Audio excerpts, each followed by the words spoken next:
very fortunate to have Andrew Farah here, who spent 36 years at General Motors and was the executive director of driver assistance systems.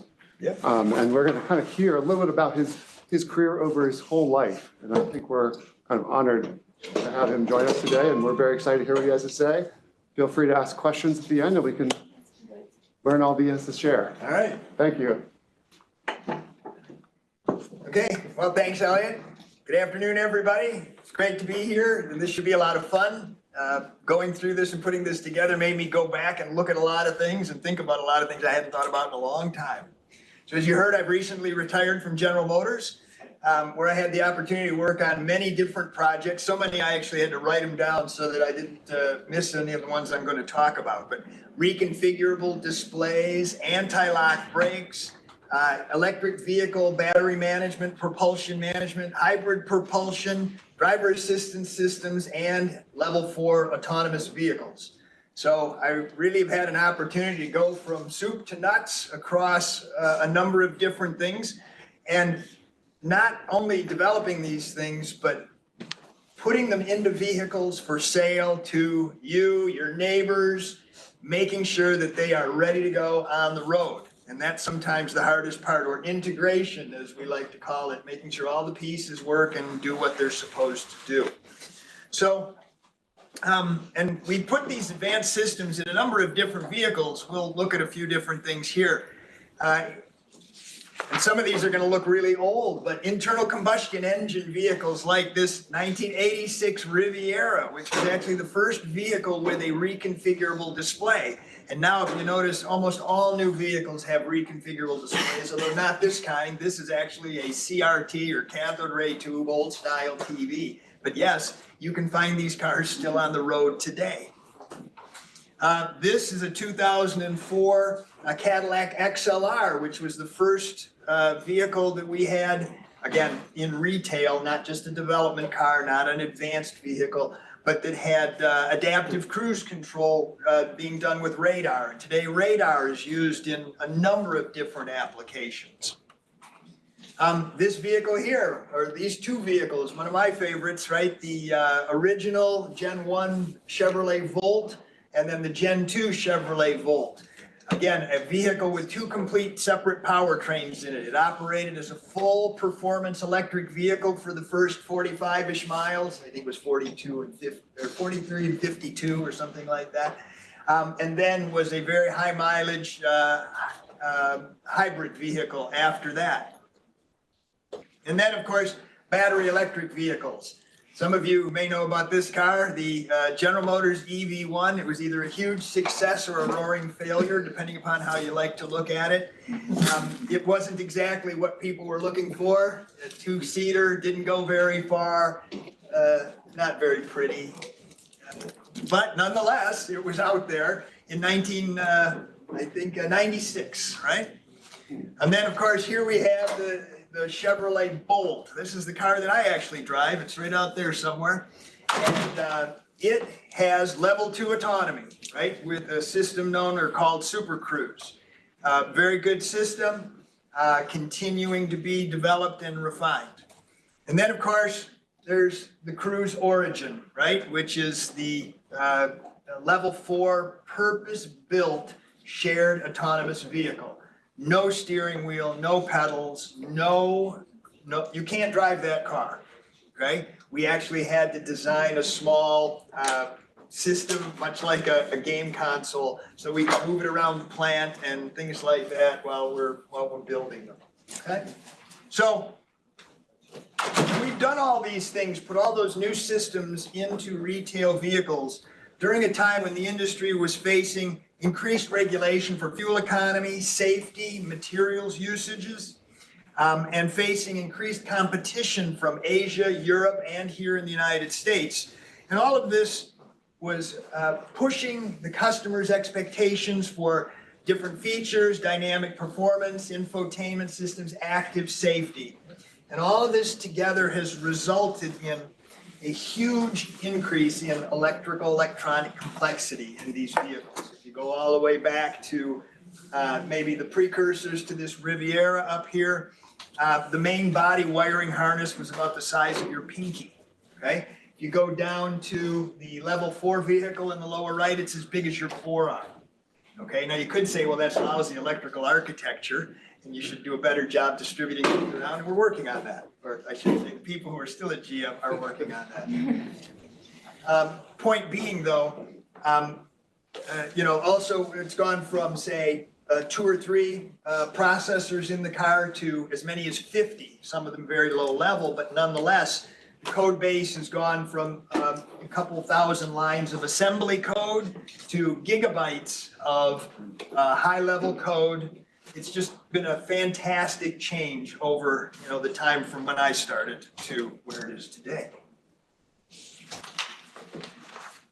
So, with all this as a backdrop, right? Well, what am I going to talk to you about today? I'm going to cover really 3 topics, right? A little bit about my education and career and how I got into, eventually level 4 autonomous vehicles, right? And I'm going to talk a little bit about some of the things that you might want to think about as you're looking for where you want to have a career, right? I'm going to talk about robotics engineering opportunities in the automotive industry. The supply chain is not just material, it's also engineering supply chain. Different things are happening at different places. We'll talk a little bit about that, right? You have to look in the right place for the right things. And then lastly, a little bit on general behaviors and skills that employers are looking for, particularly with new graduates, right? Some of the things that maybe you are or you aren't learning, but you should think about, and we'll get into those too, okay? So first, and some of my old books there, some of them a little out of date. Where's that, is the linear algebra one up there I was talking about earlier? Maybe it isn't. I didn't see it. Yeah, okay, I must not have made the keep box, right? It got thrown out. How did I end up in the auto industry, right? How did I end up in engineering first? Well, a little confession, right? Engineering was not my first choice. I was sort of a pesky kid. I was always asking, how does this work? How does that work?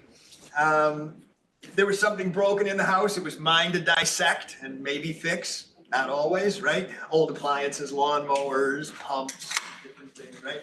Eventually, my father, who enjoyed reading and books, he bought me a book. Again, none of these, but this is the book he bought me.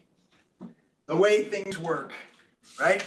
A very simple book, but it had everything a pesky kid wanted to know about. Everything from ballpoint pens to nuclear power plants. In very simple terms, very simple diagrams. And it was just amazing to see, really, people work on these kinds of things? If somebody knows how all this stuff works, it was very, very good. At the same time, well, we also had this coming to the house. And this, right? The house was just full of these practical, technical editorials and projects, new products that were in development, different things people were working on out there, right? And if you think about it, these magazines were actually the internet of the 70s, right? If you saved all your old copies, they even put an index together at the end of the year, and you would actually be able to go back and find things if you knew a little bit about what you're looking for. Nowhere near as easy as it is today to go find some different things that are out there, right? So there was no shortage of information floating around the house, right? Some of this information got me in trouble, but that's a story for a different day. We won't go into any of that, but I'm sure some of you probably have had some things you did that maybe you shouldn't have done. Okay. So there was also no shortage of old cars around, right? Things that needed to be fixed or improved, audio systems, two-way radios. There were no cell phones back then, right? Interior lighting, exterior lighting. If someone was working on a project, if it had anything to do with electrical, I'd usually get the call. Why? Because I think I was the only person in the neighborhood with a voltmeter, okay? So, and knew how to use it. Got a lot of practical disassembly and assembly experience with these different things, right? Usually when we put it back together, there were no leftover parts. Usually it worked, not always, right? Nothing wrong with a little failure every now and then. in middle school and high school, right? Science, chemistry, physics classes were explaining in more detail why things worked, right? You'd see all these different things and be able to, with hands-on demonstrations, explanations, and frankly, physics seemed to me to be the way to go and seemed to involve almost everything. And it was fun to play with the equipment and in the lab, our high school was fairly well equipped with a number of different things, right? But one day I was walking through school and I saw this in a room that was very much about the size of a closet. And I asked the kid who was sitting in front of it, "What's that?" He said, "It's a computer. Here's a book on how to make it work." And he handed me this book. I still remember, I can't remember the guy's name, but I still remember the look on his face. Like, "You idiot, it's a computer." Well, apparently we had a programming class in my high school, which I'd never really heard about. And then later on, I figured out that it really wasn't the computer, that was the computer, right? It was an HP 2000 system that had less power in it than, your phone today, way more power than this could make a whopping 32 users be able to do something all at the same time. 32, that was it, right? So I signed up for the programming class. I got pretty good grades, but in the end, it was boring. Interesting, but boring, right? Because all you could do was play with ones and zeros, the data. You couldn't do anything physical. There was no connection to the real world, and it didn't have any data in it that you didn't put into it, right? And I said, well, this might be great for banks and accounting, but it's pretty boring. And I said, okay, fine. But I learned how to, I learned the idea of algorithms and, how to do all the different things that BASIC could do, right? So early in my high school, or senior year at high school, right? I pretty much said, well, physics major, that's what I should do in college, right? So I applied here at the university. I was accepted in 1978 as a freshman. And I know, a long time ago. I saw that look on your faces, right? Okay.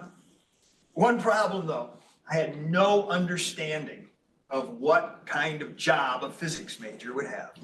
And I had done no looking into it. And I spent about that much time. Well, it's fun. I'll sign up for that. Okay. Now, high school wasn't over yet, right? I had one more semester, and I had another opportunity to do something, which was actually work with a microprocessor learning system that came out of the back pages of those magazines that you saw there. There used to be a company called Heath, and you could find all sorts of things in there. You usually had to build them first, and a lot of soldering together, but that was basically a chance to learn about how the hardware and the skills that I had learned programming that other computer could actually be brought together and do something. And I said, well, these could really be useful.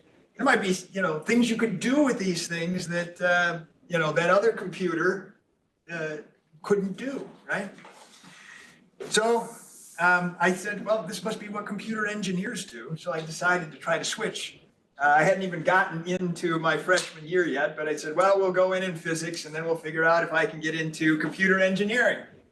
So I applied to computer engineering after I was already here as a freshman, and lo and behold, I got accepted into that. A path to a paying career seemed much clearer, and my mother and father were much happier, believe me. So now I'm a freshman at the University of Michigan, right? In physics, and my neighbor in Flint, hometown, shout out to Flint, that's right, I'm good. That's right. He worked at the Buick headquarters in Flint, right? And he knew that I liked cars, and a couple of those old Buicks that you saw in there, those were actually his cars. And he also knew that I'd switched to engineering, and I knew Buick hired engineering people, engineering students for summer jobs. So he gave me a number to call when I was home at spring break. I made a phone call, created something called a resume, which I had never done before. And next thing I know, I've got a summer job lined up in data processing, because nobody at Buick knew what to do with a computer engineer. And so they said, computers, oh, data processing. So there I was, back in the ones and zeros business, right? Not doing anything in the real world. Not my dream job. But the great thing was I could explore. And I was working third shift, midnight to 8 a.m., deciding which jobs would be batch run and which things would get printed. But in my spare time, I could walk across the street to product engineering. And there I could see all the vehicles that were in development. And by my fourth summer, I was working in product engineering on the precursors to that Riviera that you saw there. Okay? So really, if you think about all this, my path into the industry was simple. I got lucky. Okay? My curiosity came together with cars and computers. That's great, but the right opportunity came along. Somebody said, hey, you could go work on these things. They actually are doing these kinds of things, right? Working on embedded computers, embedded systems, as I learned later it was called, to do something for people is far more interesting to me than just pushing numbers around, right? Interesting enough that I did it for 36 years because I was actually having fun and getting paid, right? It's fun. I enjoy it, right? So, enough about me. What's my real message here? While I was at GM, I counseled many early and mid-career individuals on how they might move through different things at the company. And the first question I always ask them is, what do you like to do? Why are you even here at General Motors, right? What do you like to do? Because remember, you're going to spend a significant amount of time at work, okay? It just happens, right? Do not underestimate the importance of taking home more than a paycheck. Paycheck is important, but enjoying the challenge of what you do is why you will continue to do it and stay and progress in a vocation or an industry. Not necessarily at the same company. It's a lot easier these days to change companies than it used to be, which is great, okay? But also remember, no particular job is forever. Things change and move. Sometimes it's you, sometimes it's the job, and that's okay too. So, but think about that, right? You're probably all here for a reason, right? You must have something that you found about robotics that you found interesting, right? Okay, as you're looking out there for what people are doing with those skills, right? Not everybody, and the only thing in the world is not making autonomous cars, okay? Certainly that's been something that's been out in the press a lot lately, but there are just a lot of ways that skills and things that you're learning, and we'll talk a little more about that, can be applied broadly to almost any products that are being developed. All right. So let's talk about robotics in the auto industry a little bit. So I had to go back and decide, well, exactly what is robotics? And this is a definition that I found. There are many definitions. I found another couple different definitions that people like, but this one seemed to make sense to me because of two key points, right? The interdisciplinary study and development of machines, keyword being interdisciplinary, and that are capable of a complex series of automatic actions, okay? Complex automatic actions. So in my mind, when I was in school, that meant machines in the product manufacturing world. Here's one, right? This is the first, earliest robot that was at General Motors called the Unimate. It was very famous. It was on television. It did a lot of things, it's just very old. Here's a more modern version of things going on at the Lansing Grand River plant, right? They're just, much more sophisticated and working together, multiple robots, not just one thing. This, the Unimate worked all by itself, probably its name, Unimate, all by itself.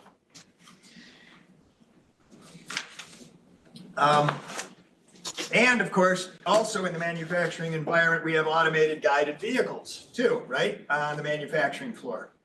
All of these different improvements in manufacturing have been great for quality, throughput, things like that. But this is not the area I've been involved in, right? I can't talk to you about that very much, right? This is the area that I've been involved in, right? It's in product development and putting all of these, many of the same things that are done in the manufacturing environment into the rolling product, whether it be this purpose-built shared autonomous vehicle or the level 2 Bolt that I drove here today, hands-free, down the expressway. So we're going to talk a little more about these kinds of things. All right. So let's do a quick but not exhaustive look at the technical disciplines in automotive and robotics. I don't think anyone would disagree that mechanical and electrical engineering are very important to both. Similar tools and methods are used to develop the basic machines, but often at different scales, right? Vehicles are, like this. Some robots are large, but some robots are very small, right? Different things that you have to do, and we'll talk a little bit more about that too. Computers and controls are also very involved in both, albeit with some additional focus in robotics being more historically related to some of those things you saw in the manufacturing realm. Materials. Materials is an area where I didn't think there was a whole lot going on for robotics. Guess what? I was completely wrong, right? Soft robots, nano robots, things like that. Again, this issue of scale, right? Very, very different. I guess I didn't see that coming until I sat down and looked for it. So, and then finally, telecommunications, right? Complex features are driving the need for more shared data and more off-board computing. And it's telecommunications that will move that data around and or make that cloud computing, if you will, available at a local level. So what's my point, right? Your undergraduate robotics degree is preparing you well for work directly in the robotics business, if you will. But it's also preparing you for any other interdisciplinary area, right? You're learning how to develop a systems way of thinking, how things come together, how they will integrate and work completely as a system, right? Which is also what automotive product engineering is all about, even before there were any kind of, if you will, self-driving vehicles, that everybody loves to talk about in the press, right? As well as many other product-oriented businesses. If you've ever taken apart even today's washing machines, they are very much a robot. They just don't move around your floor very much. There's a sensing and actuations and all sorts of different things going on, right? Next time, if you're bored and your washing machine is broken, take it apart. See if you can put it back together. All right, next, let's take another non-exhaustive look at automatic action, right? And the features that are in vehicles today. Many, but not all, that I think would qualify as robotic, and we'll talk about some of those, right? So, a couple of different classes of things going on today, right? There's task assist and safety assist, if you will, right? Tasks the driver would regularly do that the machines are going to take over, or situations that the driver may need assistance to do because they just can't deal with those situations, right? So, speed control, classic cruise control, right? 1960s technology. Speed and gap control, we talked about that, right? Adaptive cruise control. Speed, gap, and lane control, right? Super Cruise, the car I drove here today, actually came out as a feature in 2017. Parking, partial automated parking, where you still had to shift the transmission, or they're fully automated with electric vehicles because, again, it's much easier to shift an electric vehicle from forward to reverse and put it back into park. In the safety assist category, analog brakes, began to see them out in cars in the 1980s. Became required equipment for safety in 2004. Stability controls. Again, you started to see them showing up in the 2000s, became required 2012. Lane keeping started to come out in the mid-2010s. Emergency braking started to show up in the 2020s. No requirements for that yet. And then emergency maneuvers. I don't think anybody's got a production vehicle yet today that is doing emergency maneuvering autonomously, but it will come. It's just a matter of time. So, Are all these robotic and complex? Well, I don't think so. I like to draw the line here, okay? I'll talk about why, but I think you need to be doing direct sensing and perception of the environment around the vehicle. Speed control, as an example, doesn't qualify. There you're just taking feedback from the vehicle itself. Like so, right? You're just actually sensing what's going on. You're really not taking it. The driver is still fully responsible for the interaction with the environment. Cruise control was originally done with nothing more than a mechanical speed signal, a vacuum valve, and a vacuum actuator, and 3 electrical switches and an electromagnet. No electronics whatsoever, okay? It's just very, very mechanical,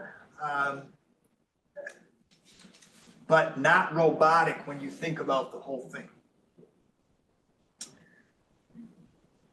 Early analog brakes also, by the way, just monitored wheel speeds.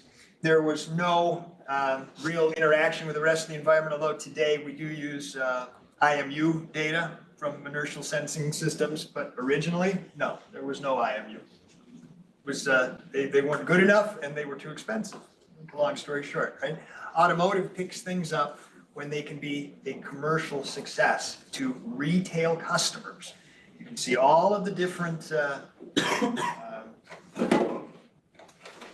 advanced vehicles it shows and things like that, right? But you know that it's gotten to be a cost-effective and what I like to call retail mature when you see it for sale. All right, so if we're going to talk about robotics, though, we need to expand this diagram, right? And replace the driver with what I call it the 4 Ps, right? Process raw data, sensor signals, perceive the environment around the vehicle based on what your sensors are putting together, predict how that environment will evolve into the future. That's one of the key bits. And then plan how you're going to achieve your goal, depending on what your goal might be, right? It might just be keep the gap in front of you, right? It might be keep the gap and stay in the lane. It might be keep the gap and stay in the best lane, whatever that is, or fully autonomous, get you from point A to point B, right? And then, of course, control the machine to achieve your goal. And in the automotive business, this is, of course, the by-wire systems for, again, the 4 S's, start, stop, shift, and steer, okay? It's all, there's a lot in each of these blocks. And your coursework in robotic applications is teaching you the important engineering fundamentals that in these blocks that can be applied not just to automotive, not just to fully autonomous vehicles, but into a lot of places in product development, different types of products. All right, so now let's switch gears a little bit and let's talk about where some of the job opportunities in robotics exist. We're going to use this diagram here and we're going to talk specifically about this. So, well, unfortunately, can we get rid of that little thing there at the lower right corner? Is that possible? Because that's got to keep it. Well, he's working on that in case you can't get there, right? These are the different total system requirements, laying out the system, vehicle integration, electrical architecture of the vehicle, failure mode analysis, hazard analysis, safety of the intended function, right? These are all things that generally will exist at whoever is integrating the entire thing together. In the case of automotive, that's a vehicle OEM, right? General Motors, Ford, Stellantis, BMW, whatever it is, right? These types of things are done there.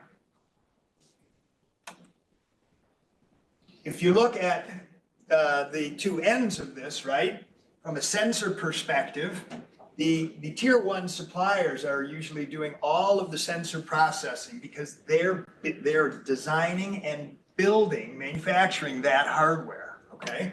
You won't find too many vehicle manufacturers making their own sensors, okay? Similarly, on the other end, the people who are making the actuators, the steering system design and manufacturing people, right? They're the ones who are setting up how that control is going to be done of that actual, say, rack and pinion, electric rack and pinion steering system, right? And you'll also see vehicle OEM there because sometimes those things are made by the, figured out how to get rid of it?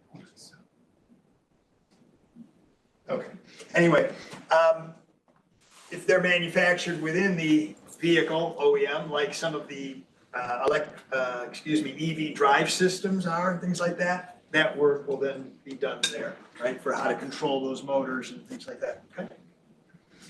What we also see is that vehicle OEMs are getting into those 3 Ps there, perceive, predict, and plan. Because again, they are very tightly coupled with what's going on down below. And you've got to be working very tightly together when you lay out how you want the whole thing to work. But we also see that the sensor suppliers are also working in this area and trying to say, well, I can do that for you, right? Because now that I know how these work, I'm working on a perception system. I'm working on this, I'm working on that. So what you'll see sometimes is radar suppliers, LiDAR suppliers, camera suppliers are saying, oh, I can do more than just give you process signal. I can actually do some of your perception tasks and things like that, okay? And then in the middle, right, also looking across this, there are a number of robotics technology companies who are actually teaming up with the controller hardware suppliers. Because again, what you can do is very tightly coupled to that platform and whether or not you can afford that platform if you want to look at actually making a retail product. Again, I'm not talking about development cars. I'm not talking about advanced vehicles that you're going to build a show car or something like that. I'm talking about putting things into production that are going to be rolling on the streets out here that you can afford, okay? So there's a lot of work going on there that's really highly focused on just enough compute to do just enough of the job to make the hardware affordable. So, sort of in short here, right, there are many different places that the skill sets that you're learning can apply. You just have to sort of look around a little bit, but when you think about it, you can see the idea is that it gets to be segmented out. Different people are making and selling different parts of an entire system. But if you want to be working on the entire system, you have to be at the place that's putting it all together, laying it out, and again, taking it to market. Okay, so let's wrap up with some broad thoughts on what people are looking at for new grads. Now, some of the things I'm going to talk about here may seem very simple. So simple that some of you may even feel that some of this is insulting. So I apologize in advance, okay? But some of you may say, oh, I never thought about that. So let's see where it goes. But first, some whining on my part, right? I think that the modern job interview process has become very transactional and impersonal, right? Resume screening by artificial intelligence, maybe then a one-way video interview where you've got 20 minutes to go ahead and figure something out and report back. And then maybe if you're lucky and get through all that, you get to talk to somebody in HR. So in other words, you've got all this, even before you ever get to talk to the subject matter expert who actually is going to ask you about the things you're interested in, right? It's a terrible process. But I think we're stuck with it now for whatever reason. I think when you get into your later years and maybe you're going through your second and third jobs and things like that, it's not quite like that. But unfortunately, I think it's something you've got to deal with when you're a new grad. And for that, it's terrible. So I'm done whining. So assuming though that you're talking live with someone in the subject matter area, right? What are they thinking when they're talking to new college grads? Sure, they're looking for, good grades, a great capstone project of some kind, right? Experience as an intern, if you didn't intern with them, right? And you should, be prepared for those sort of open-ended questions. Tell me about a time when you blank and you had to blank, right? Obviously been through this before, right? It sounds like the game show Family Feud, right? Actually, though, those open-ended questions like that are good questions. And usually the interviewer will say, I'm looking for you to answer in the following way, right? Tell me about the situation that you want to describe. Tell me about your involvement, the actions that you took. Tell us how the actions that you took resulted. Were they good? Were they bad, right? Not every discussion you have has to be a success, right? And then tell me what you learned from that. What would you do next time, right? Again, a very simple process. And most of the time they even suggest, please answer like this, right? But as you're answering, right, and as they're taking notes, they're also listening for some specific reasoning skills to be at work, right? And they apply to every area in engineering and product development. They don't necessarily, they're not just robotics alone, right? And their ears will perk up if they hear these things, right? Now, let me be very clear. I am not advocating playing word bingo when you're in one of these interviews where you just toss these words into the discussion and hope that they can't tell. They can tell, particularly if you're talking to a subject matter expert in the area where they're actually hiring you. You might get past the HR person, okay, with word bingo. Hey, they said this, they said that. That person doesn't have any idea, but don't think that's going to last, okay? What I am advocating is that you should be looking for ways to learn and practice these skills in your studies and your projects, okay? And then include them in your discussions, okay? And let's talk about what those are. Some areas that again, they'll perk up. So, troubleshooting an existing system, right? It's unlikely that as a new college grad, they can say, hey, go off, we're gonna have you design this whole thing and that'd be great. No, you're likely to be assigned to an area where there's already something in existence and it's either working well or it's not working very well, or they wanna make slight modifications to it, things like that. Okay, so given a system of some complexity with documented requirements and design, can you identify where a system issue exists that's not giving the response that people want, right? Can you tell if the system's not meeting the requirements? In other words, it's defective, or can you tell if the requirements are not sufficient for the application? In other words, it's deficient, okay? Be able to tell the difference between something that's broken and something that's just not right for the application. It's an important skill. Next, can you set a development and validation plan for a new system? Just like we were talking about earlier, right? Okay, so given a system of some complexity that's got some initial requirements and initial design, right? Can you identify a development plan to show if these are sufficient for the application? Do they need to be changed, right? Can you explain how that word modeling should actually be simulation? Software in the loop, how to use that? Hardware in the loop, how to use that? Partial system in the loop, where you have a portion of it and you're simulating the rest, right? These are important things to understand how to use. And if you can talk about the fact that you know the difference between these things, how to use them and have used them, their ears will perk up, okay?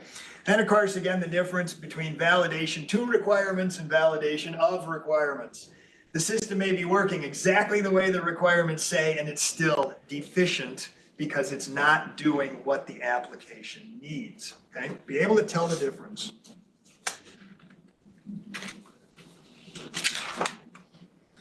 All right.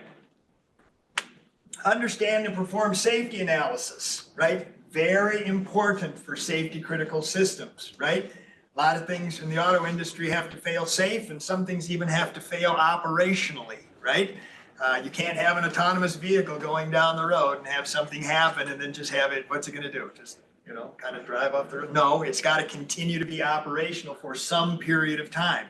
That's all has to be considered in the design. And these things come out when you're doing these early, the safety analysis work, right? Can you execute a DFMEA, design, failure, mode, and effects analysis on a system or a portion of a system?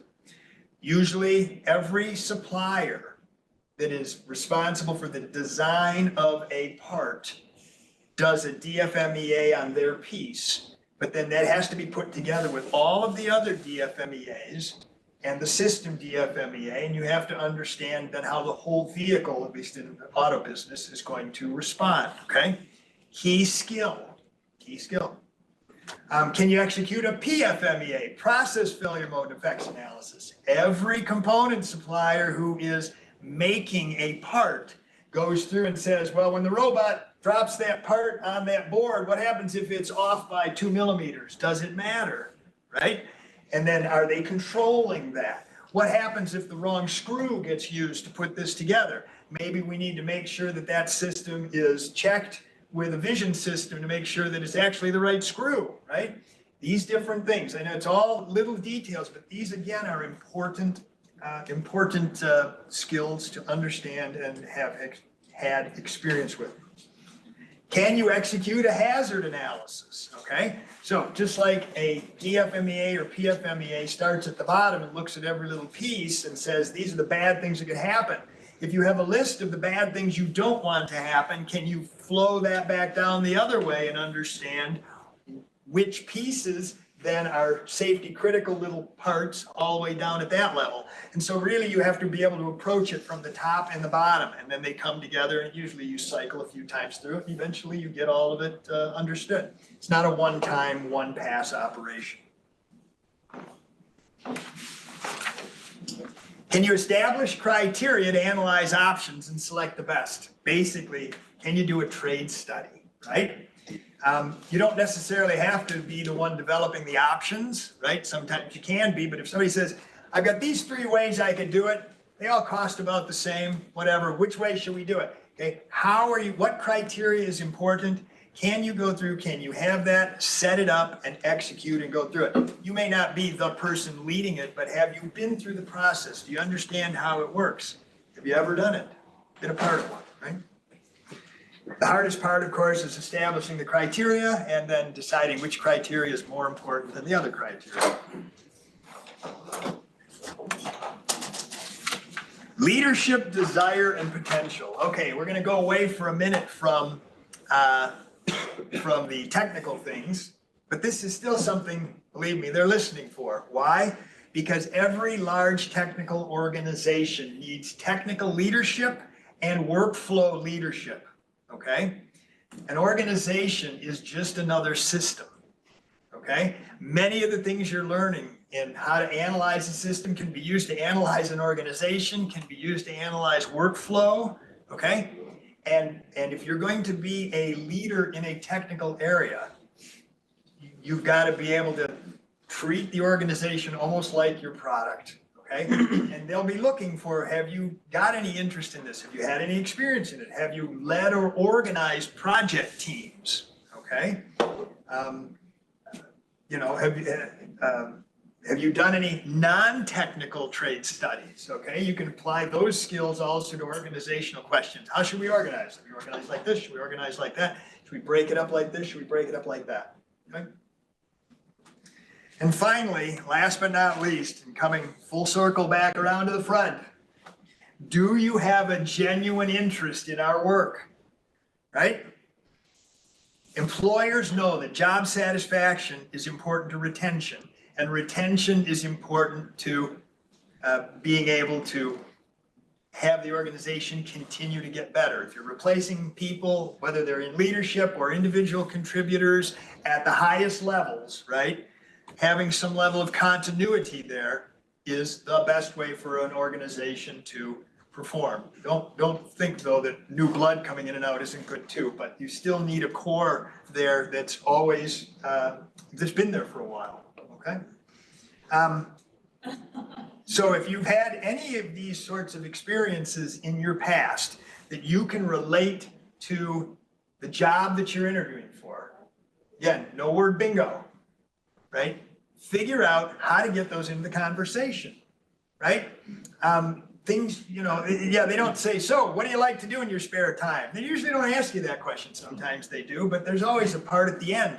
You can talk about why did you go in robotics? What did you do when you weren't, you know, before you went off to school? Why did you decide to be in robotics, right? Get those things on the table, okay? They're listening for that. They're looking to see why you're here. Why you might want to be where they are, okay? And if all of these things I just said make no sense to you at all, it's never too late, okay? Many of these things are classical, right?